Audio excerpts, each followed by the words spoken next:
Oh, there is chaos ensuing, brewing in Golden State Warriors land.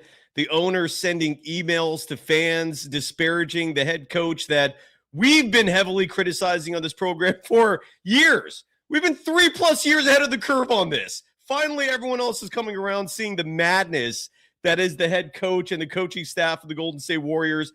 And the timing of the booking for today's show, the guest that I'm about to bring on, talk about apropos. He makes a living producing unbelievably entertaining, insightful, and accurate YouTube videos. It's called Awful Coaching. The host of that program, we're going to bring on right now, and I'm elated for that. Donald Hadesman is going to join the show. I hope I pronounced your last name, Donald, correctly. We'll bring you on right now. Let's do it. Let's talk about the dissension. Dissension is not the right word, but let's talk about the chaos going on behind the Golden State Warriors. And let's break down what exactly specifically is going wrong with your Golden State Warriors. Because there are specific things to point to. This isn't just a dynasty coming to an end because it expired. If it's coming to an end, it's because of malfeasance, malpractice, whatever label you want to apply to it. And I've got arguably the perfect guest to bring on. Awful Coaching. Donald Hadesman joins me next. We are powered by FanDuel, and we're called the Golden Days. Let's go. Welcome to the program. My name is Cyrus Sotzes. I'm your host for the evening, afternoon, whatever time zone you're in right now. You can follow me on Threads and Instagram at DogWild. Over on Twitter, my handle is @SurfJournalist. The program on both platforms at Golden Days Pod. I mentioned FanDuel being an official sponsor of this program, and I love that all they expect from me is to mention their name and mention spreads, lines. And for the Warriors, they're back in action tomorrow in Phoenix. They actually held a practice today before they left. We'll talk about that and so much more. But the line, courtesy of FanDuel right now, and I don't know if this line is because of Steve Kerr announcing Jonathan Kuminga is expected to play tomorrow, just adding to the madness. Who knows? But the Warriors are favored by 1.5 points in Phoenix. If you feel like Phoenix is going to take care of business, if you're feeling comfortable about the home underdog, the money line to bet on Phoenix to win outright, plus 110. The OU for that game, 230.5. Again, courtesy of FanDuel. And let's bring my guest. Let's bring the man of the hour on the program, Donald Hadesman. Did I pronounce that correctly? Yes, you did. Beautiful. And you have a YouTube channel that puts me to shame, this program to shame, and rightfully so. It's called Awful Coaching. It's that simple. You literally go to YouTube, just type in Awful Coaching. It should be the first show that comes up. It's also in our YouTube description. I believe I tagged your program. Donald, it is an absolute pleasure, brother. You have been recommended for this program for a long time. I reached out to you with zero expectations. You replied right away. This was before all the latest news surrounding Kerr and the email that Joe Lacob responded to that went public. This was before all that. So the timing, talk about apropos, some serendipity here, sir. Donald, how are you doing, brother? And if you don't mind starting off the show, tell people about your background. I know we were talking before we started recording about, just some of what you've done in life, but tell the audience, are you just some random person who started a YouTube channel and you talk about basketball, or do you have an actual background? Sorry about the noise there. Do you have a background in hoops? How did you get to become Awful Coaching? Yeah, so I coached high school, college, professional. I did film at every stop. And then COVID happened. I was coaching professionally in Canada, where they were very strict about COVID. So I started this YouTube channel. I mean, I've always, watched film and the idiocy. It's at NBA, college. It's at all of these, places. And I finally, and I was just breaking it down, showing every little detail. And that's really what it's about. And, I just, I do on YouTube what I was doing as a coach, just pointing out, mistakes. I would show good thing, because when I was coaching, you'd correct those mistakes. It wouldn't be the same mistakes every single night. So you'd show, the bad things, the good things, and you keep improving. Unfortunately, with the Warriors and in the NBA at large, the defense never improves because they don't go over any of this stuff. It boggles my mind. And I just try and show that daily. So, that's what I do. Well, you also got the coach's voice, man. I hear that gruff right now, the rasp, and I feel like that's a distinct a noise reserved for Yeah. head coaches who are screaming their asses off in a packed gym with a lot of noise that you have to resonate over.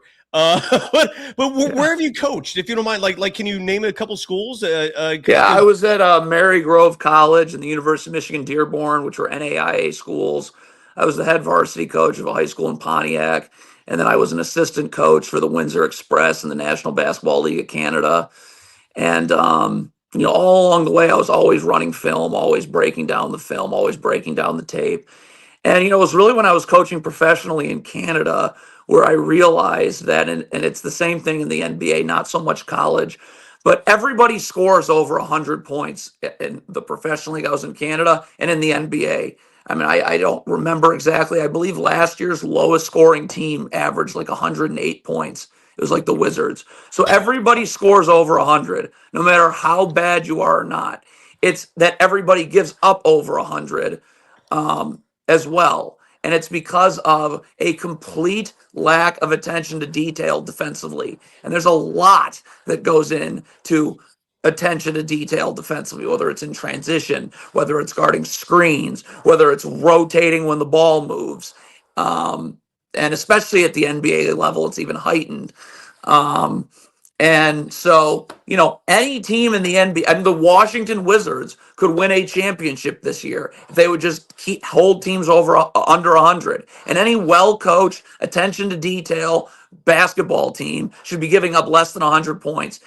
Defense is not talent. It's all attention to detail. It's all knowing how to guard screens. Yes. It's all knowing how to communicate in transition. It's knowing how to get in the gaps. It's all of that stuff. And I can tell you right now, the Golden State Warriors are not going to win anything this year. That they're done. Like, they're completely done, and it's because of Steve Kerr. And you can watch we could go, even when they win, we could go over every single night, the same defensive mistakes happening over and over and over again, and nothing's going to change. And who knows? I don't know what they're going to do. They're like 500 this year, so... Yeah. You're echoing the messaging that my good friend and a frequent guest of the program, and the moment we get some additional sponsors again, this economic recession is very real. But Hall of Famer Rick Barry will be a regular voice again. And again, if you want to sponsor the program locally, we have inventory space right now. Email us warriors24pod@gmail.com. Again, warriors24pod at gmail.com is the email. And I bring Rick's name up because Rick says the exact same thing you say, Coach, about team defense being instrumental to a basketball team's defense as a whole being successful or not. And it goes back to what the Warriors at least used to do. Ron Adams was instrumental as the archetype of the Warriors defense that we still see a semblance of today in terms of like playing on a string, in terms of constantly making sure you're in tune with what the other four people on the court are doing.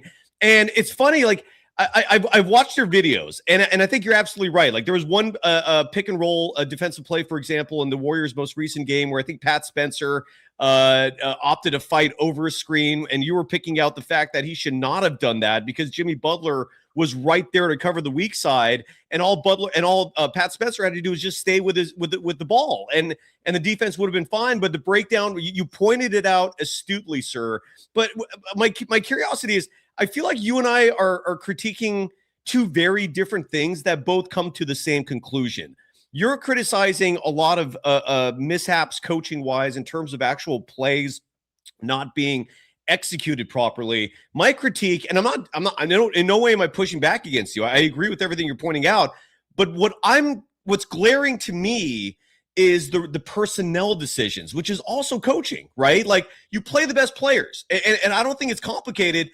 And Steve Kerr has been doing a lot of interview. I guess let's start there before I play some sound and talk about what happened recently. Are you focused primarily on the schematics? Are you also seeing issues with the rotational? Yeah, no, rotations has nothing to do with it. It actually shows you just how stupid Joe Lacob is in that email, because it has nothing to do with Jonathan Kuminga and whether he plays or not. It's just look at the tape. But it's this, it's Joe Lacob's son. It's Steve Kerr's son. It's Terry Stotts, who's been atrocious everywhere. It's Jerry Stackhouse, who's been atrocious everywhere. The stuff never changes. You can watch my most recent Warriors film. They don't know how to guard a pin down. Yeah. Like Trace Jackson Davis is going up the gut. He does it on back-to-back possessions. That's just a simple attention to detail you go over in high school. So it's just attention. It's not it's not have to do with personnel. I don't care if it's Will Richard or whether it's Kuminga or whoever. It's the same mistakes defensively. And obviously, if you've seen any of my films, the second you see a team run drop coverage, you are dead. Drop coverage is the worst pick and roll defense That's ever. what I was pointing out, yeah. Ever. You're never winning anything running drop coverage. The Warriors do that pretty much all the time with Quinn and post. They switch a lot, but they don't know how to switch. Guys are never up to the screen. Guys never get underneath the screen, so they're not in the gaps. It's just constant transition defense. Here's just a little thing that I was just watching my Warriors film. Brandon Podziemski is a 2-on-2 in transition. You do not care about the ball when it's across half court. Brandon Podziemski just be head down, getting back to the three-point line, getting your back turned. So if that ball gets swung, you're ready to guard. What is Podziemski doing? He's staring at the ball, jogging back. So when they swing the ball to the wing, he's in no position to guard. It's just grab and go. It's little details like that. And obviously, if we had film, we could be a little bit more easier to show. But it's just little details like that the Warriors screw up over and over and over and over and over again. And they're killing the end of Steph Curry's career. Yes. And because I'm not Joe Lacob's son or Steve Kerr's son, none of this gets fixed. It's the same stuff over and over and over again. It's infuriating. I feel you. But let me ask you this, and if you don't think personnel has anything to do with it, and we'll get into that in just a second. The Warriors have Steph Curry, Jimmy Butler, Draymond Green. They have quality players. Like, they're not like a bad team talent-wise. It's just a complete lack of attention to detail defensively. They don't guard stagger screens the right way. They certainly don't guard pin downs the right way. They don't communicate on where their help is, so their defense gets in rotation as opposed to forcing them into that gap defender who can just stunt and recover. They don't get in a defensive stance away from the ball, so a ball gets swung, will get zinged on a skip, and the player's not ready to get out, so it's either an open three or an easy pump and go drive. It's just lack of attention to detail, and that is something that should be getting better and better and better as you go. That's in training camp through the season, and it's the same stuff, and the Warriors have no chance of winning this year. None. Anybody buying a ticket to a Warriors game they have no chance. Not this year, not next year, and it doesn't matter. It doesn't even, and the problem with the NBA coaching cycle is they'll hire some assistant idiot who's already with a bad coach. Like, you'll see a Tom Thibodeau assistant get hired. So you're just getting Tom Thibodeau 2.0, which is the same exact disaster. So, but let me ask you this, Donald. If you don't think the personnel is the issue, and if you think this team is cooked, I know it's not the issue.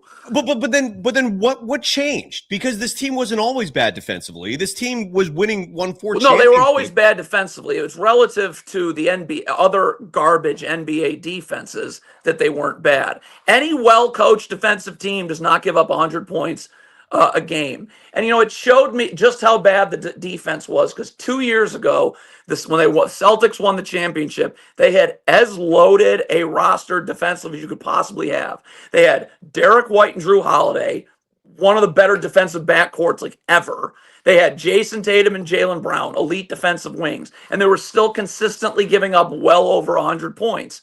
So it's not the personnel. It's a lack of attention to detail over and over and over and over and over again. And I can break down any Warriors game, and it's the same stuff constantly.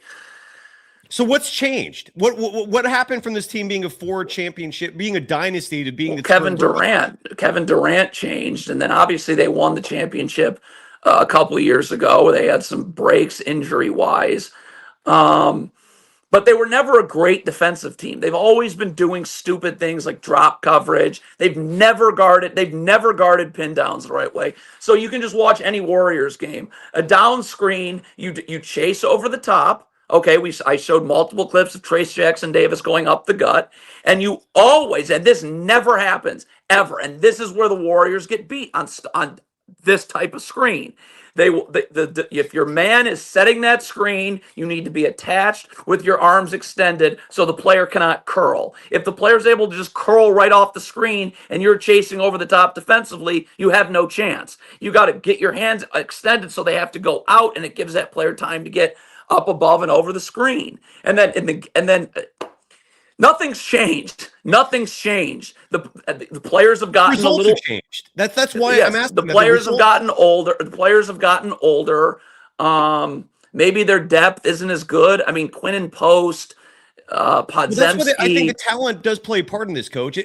Look, you're a basketball coach. I don't think this concept goes over your head. Like at a certain point, you do need some size. You do need some athleticism. You do need some length with your wingspans to block those lanes where you accuse. And I agree with you that defensively they're not doing the fundamentals.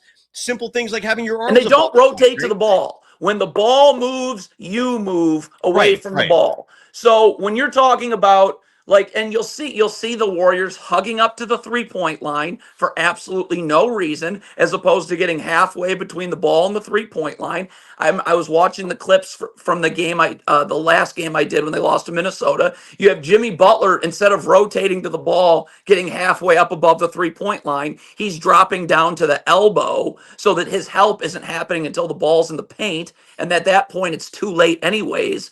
So and you can do it every single night. You can point out 25 to 30 clips easily on when teams score. That's not counting when teams don't score, and the Warriors just going to stop based off of a missed open three or whatever. Yeah, I feel every night. I get the frustration. I definitely do. I mean, I feel like the whole fan base right now is frustrated. And everything, again, your videos are incredible. I have zero pushback in terms of what you're pointing out for the lapses, for again, fundamentals that are just not being executed out there. You bring up the dropbacks, and sometimes those are misread in both directions. Like oftentimes you'll see open threes when those should not be. And I feel like that's where Dre is showing his age a little more. He's not contesting those as hard. And I don't know if he's reserving energy. And then other times they'll be overly aggressive, and that sets up an easy attack to the paint. Yeah. I have no dispute with the fundamentals. What my I guess addendum, my additional complaint to what you're saying is those mistakes would not be as glaring if you had the better players that are sitting at the end of your bench actually out there. It would hide those things a lot more. And maybe that's what's been going on all these years, is that the talent was better. Although they had probably the greatest team of all time, so I don't even count those 2 championships. I mean, for Kerr, I said I was about to say a doorknob could have won a championship with those teams, and actually they had a doorknob as a interim head coach or whatever when Mike Brown took over. So, and then Luke Walton went whatever he went when they won 73 games. So I mean, 23. Yeah. So I don't even count the 2 with Durant. That was just the I don't either. I don't either. Salary cap spiked, So Coach, yeah, what do you make sense of the fact that you have players like again in terms of just talent and athleticism, which do matter in basketball? Like you could have a basketball team out there that is perfectly coached, that is executing everything to the T, but if they're all 6 feet tall and the opposition 6'5", it doesn't mean shit. You still need some talent out there. Like height matters, size matters in the sport of basketball. And when I'm seeing guys like Podziemski getting close to 30 minutes a game, he's third on the team in minutes, Coach. How do you justify that? What's your excuse for that?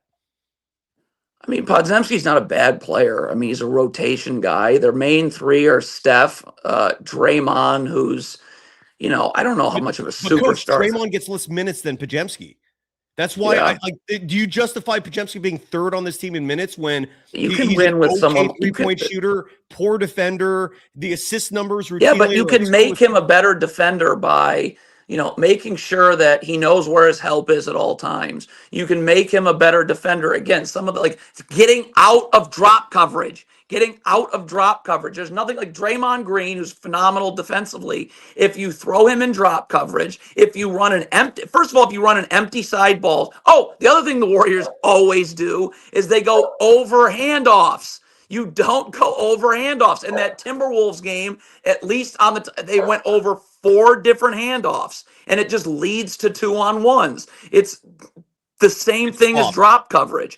And you put guys in terrible spots. If I'm making Brandon Podziemski fight over the top of the screen to get back underneath the ball because I'm in drop coverage, that's not fair to Brandon Podziemski. That's scheme. I need to hedge that. I need to ice that. I need to switch that. There's a lot of things you can do, but it's not fair to individual players defensively when you're putting them in a scheme that you're going to get killed in. I mean, the Warriors are running drop coverage against the Lakers with Luka Doncic. Are you out of your mind? And now when they run drop coverage, I saw it in the.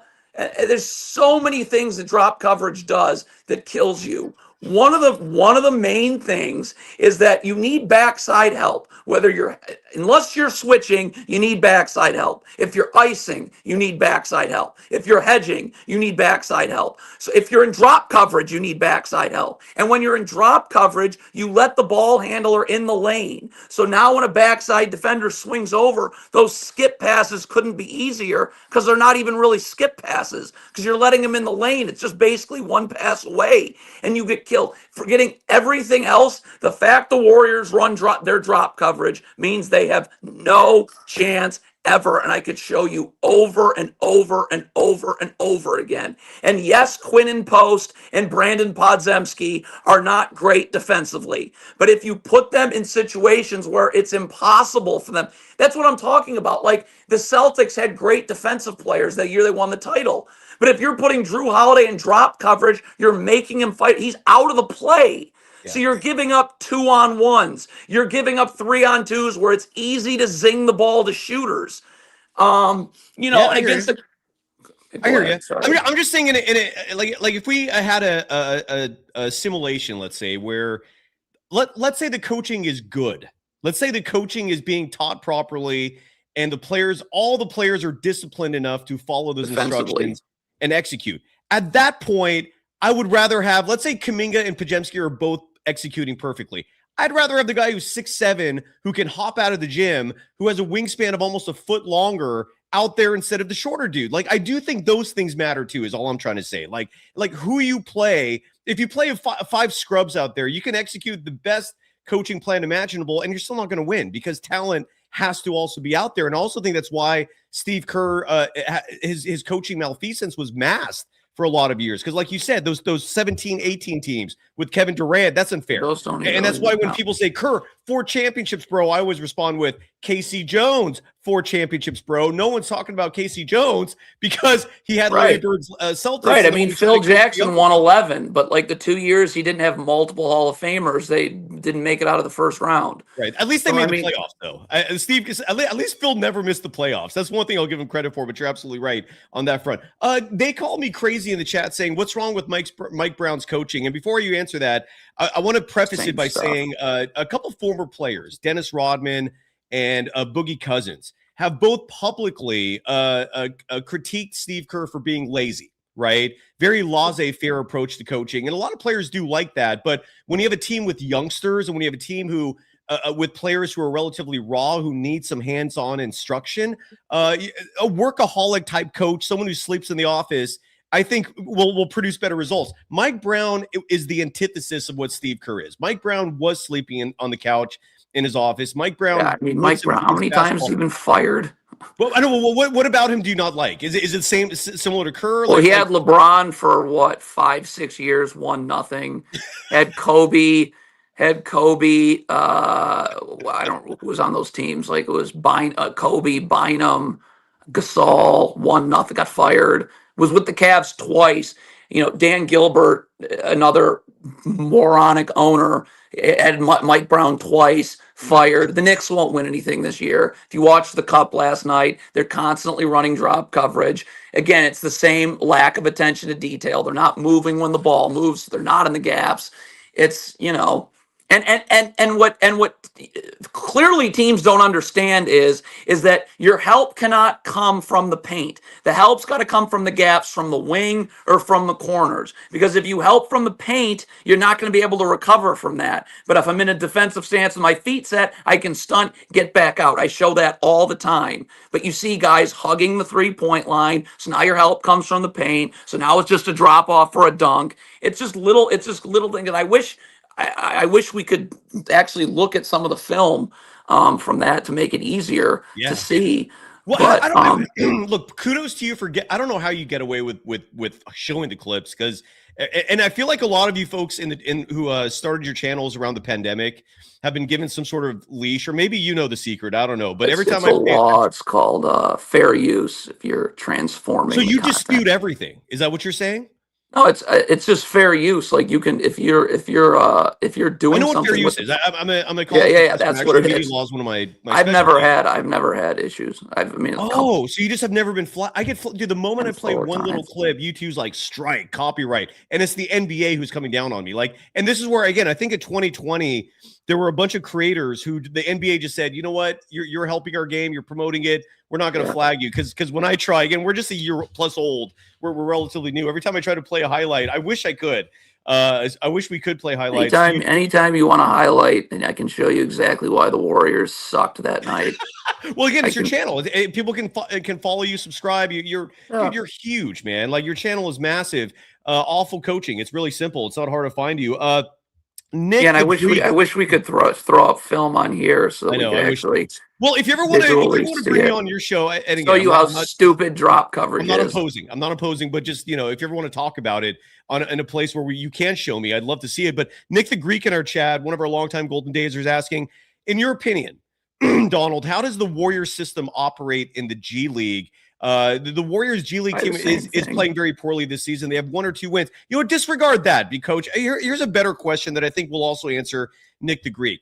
Steve Kerr's motion system. Jimmy Butler, a month or two ago, about a month or so back, gave this very revealing quote where he basically said Stephen Curry's a cheat code. It doesn't matter like what the system is. You put Steph in it, it's going to look amazing, right? And he was basically alluding to the motion system being something that does not work if you don't have that cheat code in it, and that with the talent this team has, there should be a lot more pick and rolls, isolation plays for the top offensive scorers. And Steve Kerr's like, dude, Stephen Curry's our son. Just throw that idea away. That same system is being run in Santa Cruz as well. That's why I bring that up. Mm-hmm. What is your take on the offensive system? I have no take on professional NBA offense, because everybody scores over 100. So it's all about defense. You can run anything you want. The Washington Wizards average over 100 points this year. It's all about defense. It's all about lack of attention to detail defensively. So you're giving up under 100. You could run. Yes, I have. When you coach college offense matters, because the talent is not there. Like, if you don't execute, especially if you're like, you're not a Duke or whoever, like, you have to execute offensively if you're going to win games in college, because you're not just going to automatically score over 100. But in the NBA, everybody scores over 100. You run motion. The thing that I try and run in college, and this is why I left. This is why I left the Division II clause at, is that empty side ball screens are impossible to guard when you're executing it properly. And the Warriors, I remember, and this is when I would listen to Zach Lowe, which I certainly don't do anymore, but he used to talk about the Warriors kind of like push in case of emergency was running an empty side ball screen with Steph Curry and Kevin Durant. And those are unguardable when teams are in drop coverage, because empty side ball screen means half the floor is just ball handler, screener, everybody else spaces to the weak side. That's what the Warriors do. Yes. Right. So if you're running that, you literally cannot guard that, because it's just a 2-on-1. And then you'll see a lot of teams help over, after that gets killed. And I always ask, You know, when I do that, that's when you need to ice a ball screen. If you're not gonna switch, you need to ice a ball screen, because now that roller is going into where the backside help is. That backside help's on the weak side of the floor. That's when you ice a screen. I'm keeping the ball handle to the sidelines, and the roller is going right into where backside help is. If you're running drop coverage, there is no backside help on an empty Right. side, but your backside help is people sitting courtside. So it's impossible to guard. So yes, offensively, that, and there's many different other variations of that, whether you're facing a team that switches, whether you're facing a team that hedges, whatever. I'm just strictly talking about drop coverage, which is basically what every moronic NBA team runs. You can't guard that. But again, it really doesn't matter, because the Wizards average well over 100 points. That's all you have to know about offense. Offense is irrelevant. You're going to score over 100. The problem is that you're guaranteed to give up over 100 because of the things we talked about in this first half hour. So I love the fact that you and I watch the exact same game, and I'm not in disagreement with anything you're saying, but we just see it so differently. Like you're focusing on the. My guess is, and correct me if I'm wrong, but you're viewing the court like from above, and you're just seeing where everything's going. Is that, and with the X's and O's, is that a fair way to assess your perspective of the game of basketball? I mean, obviously you're not going to be able to see everything in real time. That's why Right. film is so valuable. But I don't know what the Warriors do in film. I don't know what they do in practice, because it's the same mistakes over and over again, and it's going to completely screw the end of Steph Curry's career, where he's still playing amazing. It's really sad. I got my hands on. I mentioned this on the program repeatedly. This was earlier this year. I got my hands on game film for two separate games, and it was a very unique privilege that I had in terms of, sorry about that. God damn it. My phone got connected to my computer recently, and it's been a mess. I apologize. And I had a chance to actually view two games, like full 48 minutes with the same footage that the video producers are setting up for the teams, right? And it was eye-opening. And one thing I kept seeing over and over, just time and time and again, and the two games were the Bucks and the Pacers losses specifically, but then I watched all film of all the games time and time again. But the ones I'm referring to are like the video producer versions, and Buddy Hield just cannot stay in front of anybody. Yeah. So I'm with you. I don't get how you're doing these film sessions where Buddy Hield is the biggest victim. Yeah, I mean, that's a problem. Obviously, Luka Doncic is the same thing for the Lakers for the most part. So that's where you have to talk. Like, that's where you got to tell Buddy Hield, like, where his help is. Like, is my help on the wing? Is my help on the strong? Is it from the strong side corner? Like, you just can't leave him on an island. And again, like, you know, it's a very common drill called the shell drill, which is just where you're supposed. When you move, the ball moves. So, you know, so if my feet are set and I'm in a defensive stance, let's say I'm guarding from I can get halfway between where my man is and the ball. And so you got to communicate with Buddy Hield where his help's coming from. Where's that gap defender? What I'm saying, Coach, is other teams have scouted the Warriors. So the moment Buddy Hield's assigned defender gets the ball, he is not waiting, giving the Warriors a second for that help to come. They're just attacking. And Buddy's being targeted. I'm seeing Steph being targeted. That really sucks. And that's not necessarily anything new, but Steph's turning 38 soon. So there is a difference there in terms of how the Warriors need to strategize. I see a lot of people in the chat asking you, Coach, in your opinion, who are the good NBA coaches out there?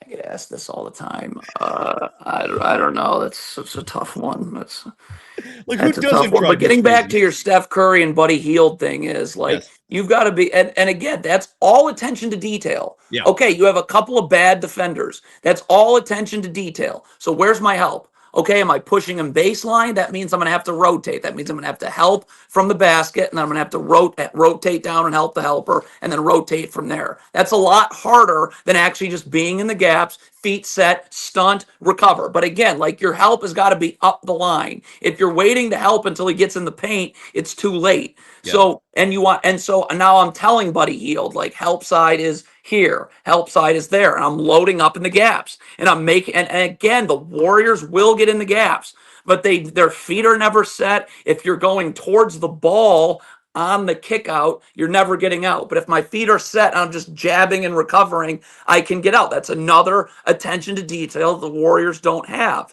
And and a lot of times they just in the strong side corner, they're just hugging the 3-point line for no reason, and that's allowing people like Buddy Hield or Steph Curry to get absolutely fried. Yeah. And it's just annoying. Like someone like Draymond Green's got a big podcast and he's going back and forth with who cares Kenyon Martin. How about you actually look at this stuff? This is why you're not winning anymore. This is why Draymond Green and Steph Curry are never winning another championship ever. I'm 100% sure about that. 100. Oh, that's rough. It's safe to say Mark Daigneault is a good coach running OKC. I had some issues there in the finals. I mean, again, they run drop coverage. Their personnel is unbelievable. Someone's got to win. I mean, they have Lou Dort. They have Case. They have Size. They have Holmgren. They have Hartenstein. They've got elite. They've got elite defenders on the wing. Jalen Williams. All these guys. I mean, they have great personnel. What was Mark Daigneault doing before Jalen Williams got there, before Chet Holmgren got there, before Shai Gilgeous-Alexander became an MVP? They were awful. They were terrible. They were garbage. They were picking in the top 5. So what? I mean, yeah, he's got 3 bona fide stars, and then he's got insane amounts. You talk about depth. Like the Thunder's depth is these young wings, Hart and all these guys. Even Jalen Williams, the big. So I don't care. Like, what was Mark Daigneault when they didn't have that? They were awful. So no, I don't. What was Steve Kerr when Steph Curry got injured? They were the worst team in the league when they took James Wiseman. So I have no respect for that. And again, if you play if you're in the NBA, you should not be worrying about. I mean, defense should be 90% of what you're talking about. Because the Wizards average over 100 points. The Wizards average over 100 points. So if my defense is giving up less than 100, I should win no matter where I am. But these teams with all of this stuff we've talked about, it's unbelievable. And it's just not how you guard screens. It's not an opinion. That's how you guard screens. That's how you play away from the ball. And you have Steve Kerr's son on the staff. Real quick, because I have to find at least one coach that you're at least satisfied with. Eric Spoelstra never won unless he had LeBron at peak LeBron, Dwayne Wade, and Bosh. Has won nothing since. You're comedy, dude. Let's finish on this note, man. And again, Popovich. What about Popovich? What were they once Duncan retired and Kawhi left? Worst team in the league. Over and over and over. He was atrocious. Atrocious. You would be. Please watch NBA. Anybody listening to this, yourself, watch NBA highlights of drop coverage and go watch a Lakers game. Okay, that's a perfect one because Doncic is probably the biggest flamethrower of drop coverage. Watch any game and watch how easy it is to score off of pick and rolls because of drop coverage. It is comedy. It's literally comedy. Well, and one of your social media profile pics is Monty Williams, and what I've been saying for years is that's Steve Kerr's realistic comp. Like, if Steve Kerr was coaching any other basketball team, it would just be another iteration of Monty Williams. Yeah, agree or disagree, or your thoughts on that? No, of course I agree with that. I mean, he's similar to Phil Jackson. Phil Jackson, besides those 2 years when Shaq left and then Kobe threatened to leave. Right? Remember, Kobe was wanting to leave because they lost in the first round back-to-back years. To the Suns. Yeah, it's like Phil Jackson and Steve Kerr, just 2 guys that happen to never have less than 3 Hall of Famers on their teams at all times. And, as or 4 with Durant. So, if Steve Kerr was coaching the Wizards, they'd have the same exact record. Because we saw Steve Kerr. We saw Steve Kerr without Steph Curry, without Klay Thompson. They were the worst team in the league. It's a joke. I feel you, man. And I want to end on a lighter note. Donald, I immediately understand now that we're doing this together why your channel is as popular as it is. You're phenomenal, dude. You produce great content. This is Saturday Night Live made fun of this. my humble opinion is that nepotism is rampant in the NBA, and it's a huge reason why NBA coaching is routinely subpar, because more times than not, the coaches hired are based off relationships, not your resume. And that's just my take on it. Same goes for front offices. I've seen it so. Look at the Pistons. We have JB Bickerstaff, Bernie All Bickerstaff. of them. I mean, I don't know of any situation. Like, it's very rare. Like, Taylor Jenkins might be an exception. Maybe Spoelstra is an exception. But even then, like, no, Spoelstra's father was a big NBA. Oh, there you go. Okay, so that just feeds it. But so Saturday Night Live made fun of this. No one, I don't think anyone will dare to ask Steve Kerr about this. Kirk Lacob's what is he? The assistant GM.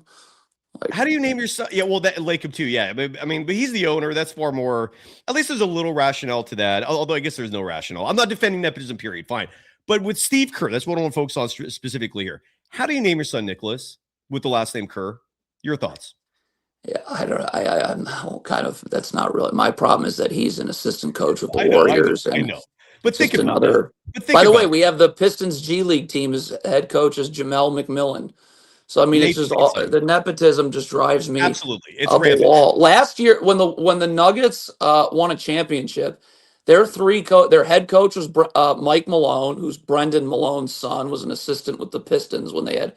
He's been an assistant everywhere. They had David Adelman, who's now their head coach. That's Rick Adelman's son, and they had Ryan Saunders. And by the way, what I don't understand is there's no accountability ever. The Pistons had Steven Silas as an assistant coach. It's just, there's no accountability. So these guys will be absolute garbage as NBA head coaches. Absolute garbage. Or they'll be garbage they'll be on staffs that are terrible as assistants. And they just reappear as an assistant somewhere else. And it's the same garbage that gets run over and over and over and over and over again, and nothing changes. And it's why the Warriors are done. It's why the Warriors are done. It's why the Warriors were absolutely awful. Mike Dunleavy Jr. is another example. Speaking of nepotism, who was their not Dunleavy, Don Nelson, whose son was the GM of the Mavericks. Correct. And these idiot owners, like, they don't take the time to actually look at it unless you're their kid, unless they're and you have these idiot video coordinators. It is. There are so many dumb people on this planet. It's infuriating. It's infuriating. And I guess if we're going to talk about low acumen, that's why I was curious if you had any thoughts on naming your son something that could turn into a derogatory word if someone just simplifies the first name, and why you would still do that. But yeah, even the Warriors, I don't plan. I don't know how deep you've gone in. Like I said, I will not have kids and bring them into a world where Steve Kerr is making 17.5. I'm not having kids unless that gets changed. Unless, you're going to have someone like Mark Cuban ruin the Mavericks. We won one championship once because you had idiots. You had Avery Johnson. You had Rick frickin' Carlisle. You had all of this garbage. You had Jason Kidd. And it's just nobody wants to actually sit down and listen and look at the problems. I just have to scream about it and post it on YouTube. That's all, So no, it's comedy, and Del Harris's kid is under the radar assistant GM of the Warriors. He's been in that position for a long time. It's rampant. It's rampant. I don't know if Bob Myers was a nepo baby. I know he played college ball. The arrogance of these people. It's just the worst. It's just the worst group. It's the worst. I'm being dead serious. It's the worst collection of human beings. It's Dude, it's just awful. No, zero pushback. Donald, before we let you go, and for the audience, I'm going to do a part 2 in just a second because I want to do a separate show, just focusing on the nuance of ownership and Kerr. That email was something I want to spend a good 30 minutes or so on. But Donald, you are fantastic, brother. I can't thank you enough for taking time to join us. Your show is called All for Coaching. You are a former coach yourself, and you are pissed, and I get it, about the NBA structure, about the NBA paradigm as a whole, and the fact that it's just all about who you know, man. It's the worst case, the worst example of an environment like the Atlanta Hawks. I don't know if you know this story. This is, to me, is the perfect example of where nepotism goes horribly wrong. The last GM they had, former basketball player, I can't remember his name, Chandler something. It was the Landry Fields. Landry Fields, thank you. Landry Fields takes over as GM of the Hawks. One of his first moves is hiring his old college roommate who Yeah, I never know. played basketball, never had zero basketball experience, and he went into acting on soap operas after college. And then the soap opera thing doesn't work out. He has a good agent who gets him a job as a pre and post game broadcaster here in the San Francisco Bay Area on the network that covers the Warriors. And then Landry Fields gets that job. He gets let go from that pre and post game job, and Landry Fields hires him for a scouting position where he ends up becoming the director of scouting. Someone who never touched a basketball. I don't know if he touched the basketball, but who had no experience organizationally, no experience actually playing the game. And because Landry Fields was his roommate in college, suddenly he's like the head of scouting for an NBA team. That to me was the apex of where everything has gone wrong with the NBA brand. It's crazy, man. So I feel you. That's what I'm trying to say. I feel you. Yeah. Right. I love you, but you're a Michigan guy, right? Tell the audience, like is that home? Is that where you're from? Like why are you in Michigan? I've lived in the suburbs of Detroit my whole life.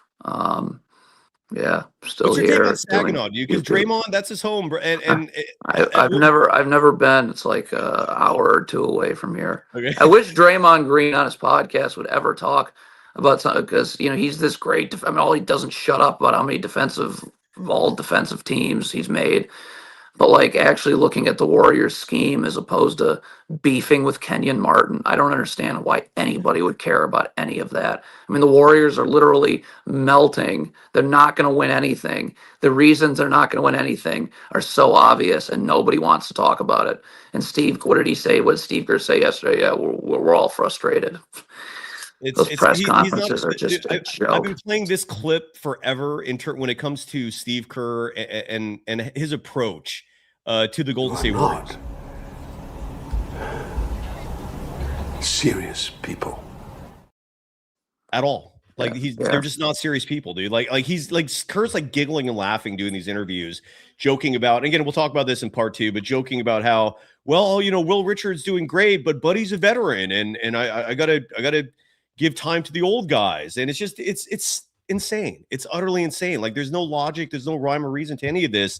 And on top of all the poor coaching that you brilliantly point out on your channel, awful coaching. I love it, brother. Anything we missed? Anything you want to touch on before we wrap? No, I just wish we could put some Warriors tape on here and actually show. Obviously it's on my channel, but in this podcast, actually show vividly what exactly we're talking about and how it's not Brandon Podziemski or Quinn Post. It's the $17.5 million. Unbelievable. Nothing changed. Nothing will change. The Warriors will, maybe they'll get out of the first round. Donald, that's why that's the sad thing, is that like it could be different, and for reasons that I'm unaware of, it's not, and they'll lose in the first or second round, and then Steph Curry will get another year older, and then they'll be back to what the Warriors were before Steph Curry arrived, which is completely irrelevant. Steve Kerr will leave because he doesn't want to lose, 60 games a year. And and I don't. He doesn't want to be. He doesn't want everyone else to see Monty Williams, a coach. Well, we saw Steve Kerr without Steph Curry that one year, so we have a great person in our audience who brings up the stat repeatedly, which is Steve Kerr's record when Steph doesn't play. And if you take out the 2020 season, the one where Steph played all of but 4 games, even without that. Like, if you take that out of the equation, they won 15 games. They were the NBA's worst team that year. He still has a below 500 record without Steph Curry. So, take that. Well, listen, I hope we stay in touch, because the only way, the only way that we can get through this is through constant dialogue and conversation, and wake somebody up that matters. So, yeah. Are you ever going to get back into coaching, or is this your niche? Are you happy here? I would love to. I don't know. It'd have to be like, you have to, like, if you're doing things, that's the other thing. Like, so if let's say I got some NBA job, it'd be some like video coordinator job. That's why the whole system needs to get blown up. Because if I was to get some NBA job, it'd be like a video coordinator or whatever, and I'd be having to listen to an idiot like Steve Kerr doing things the wrong way. And I mean, there's no getting over that. There's no getting over that the Warriors don't do these things the right way. There's no getting over. There's nothing that Agreed. gets over that.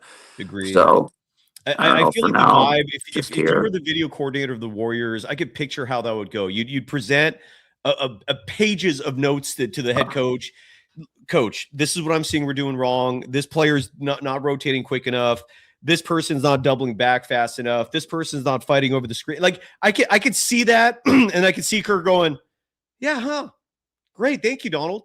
And then Yeah. just And you have Mike Dunleavy in his stupid suit sitting in God knows what seat, looking at seeing God knows what going through his pinheaded brain. But that's also Joe why Lacob's the same way. Like Joe Lacob, you're worth billions of dollars of nothing. Like you allow this crap to go on. And like you just won't listen. You won't that's look. why You the won't email, listen. Donald. That's why that email, I think, gives some people hope because it shows that ownership is not happy. Yeah, but he's either. talking about the wrong thing. Like Jonathan Kuminga, whether he plays or doesn't play, the Warriors aren't going anywhere this year because there's an extreme lack of attention to detail defensively. Yeah, you might be. I'm not pushing Sad. back. It's unfortunate because there's people It that is spend unfortunate. money and people watch. I don't know why. Obviously, I live here in Detroit. The Pistons have, I think, the best record. They have the best record in the East. In the NBA, I don't watch. So it's, yeah. My face is not this red, by the way. That's something's wrong with the lighting. I do not have a horrible summer. Donald, thank you so much, brother. And again, people could find your channel. I'm so grateful, man, for that you took time. Yeah, I loved it. I loved it. I hope we can do it again. I'm always Please. around. I'm with you. And before we let you go, when can we expect the next video? Like, I don't know if you have these planned out. Do you just see things and you're inspired and you go? Do you? Yeah, I mean, we might look at Bulls, Cavs tonight. There's only 2 games tonight, so we might look at Bulls, Cavs. You know, I think the Cavs will probably lose. They're 15-12. So I don't know what's going on there, man. I don't know what your thoughts are on Kenny Atkinson, a former Warriors assistant, but who loves his net ratings, which is a whole other mess. Drop coverage. Yeah, I mean the Cavs will win nothing, but we can get into that with any team. Cleveland's the only second apron team in the entire NBA. I did not know that until today, and that's not a good look to be 15-12. Yeah, they're awful. They just went to overtime with the Wizards and lost to Charlotte. And last year, they didn't even make the conference finals. They have 4 All-Stars, so whatever. But nothing will change. You know, Dan Gilbert or his son will be somewhere, and he won't listen to anything other than Kenny Idiot Atkinson. And round and round and round we go. And that's why I'm never having kids. I cannot bring kids. The good news is you're also going to keep producing content, and people love your stuff, man. Thank you. I really appreciate you, brother. Thank you so much. Are we done? Anything else you want to add before we go? No, I think for now we're good. All right. Awful Coaching. That's the name of the show. Go subscribe. It's in our YouTube description. Donald Hadesman, thank you so much again, brother. Thanks to the audience. Yeah. Stay tuned. 10 minutes. We got a part 2 coming. Stay tuned. Thanks. Thank you again, brother. Goodbye, everyone.